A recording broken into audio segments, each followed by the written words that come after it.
Here's some good news. There's now a second vaccine with very promising early results. And the company behind it, Moderna, says they could potentially have doses ready by the end of the year. But of course, there's always you-know-who won't, allow Biden's transition team to get pandemic info. He has experts ringing alarm bells. Take a look.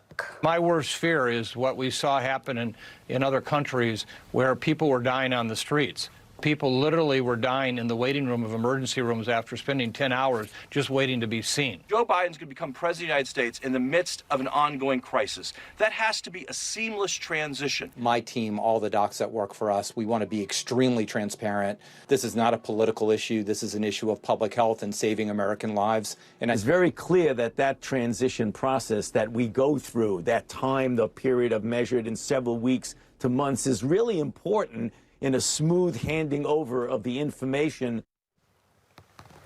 Now, to add to this, I'm sure, Sonny, he wants credit for having this happen during his watch. He says to historians, please remember these great discoveries which will end the plague all took place on my watch. Should we also remind him how many people died between January and March when he did absolutely nothing on his watch and said it didn't exist and that it would be gone in a couple of days? I mean, how worried are you about all of this, Sonny? I'm really concerned. I mean, we're talking about in the U.S. over 11 million cases, 246,000 deaths, as you mentioned.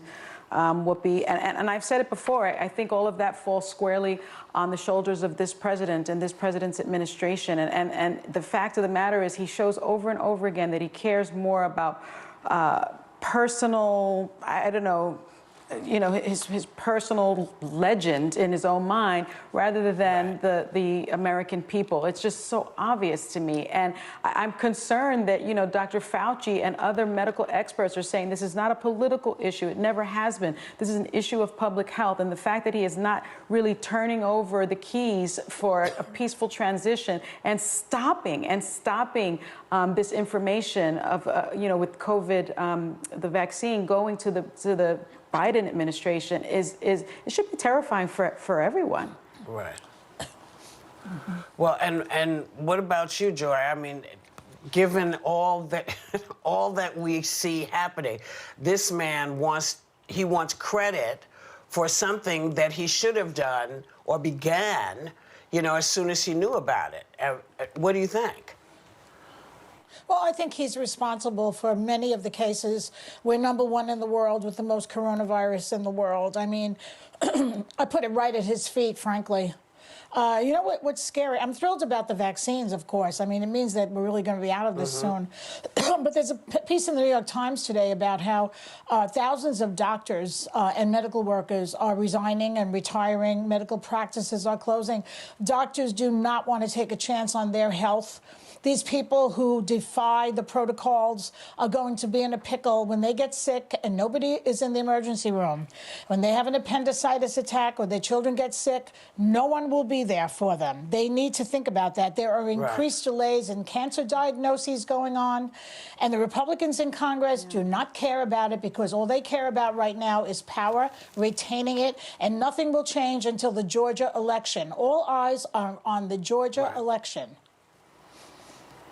Well, you kind of got to think if you were a Republican, you would say to yourself, hey, we better get our act together so the people who are coming in to re-vote don't look at us and say, well, they're the do-nothing party now. I mean, am I crazy?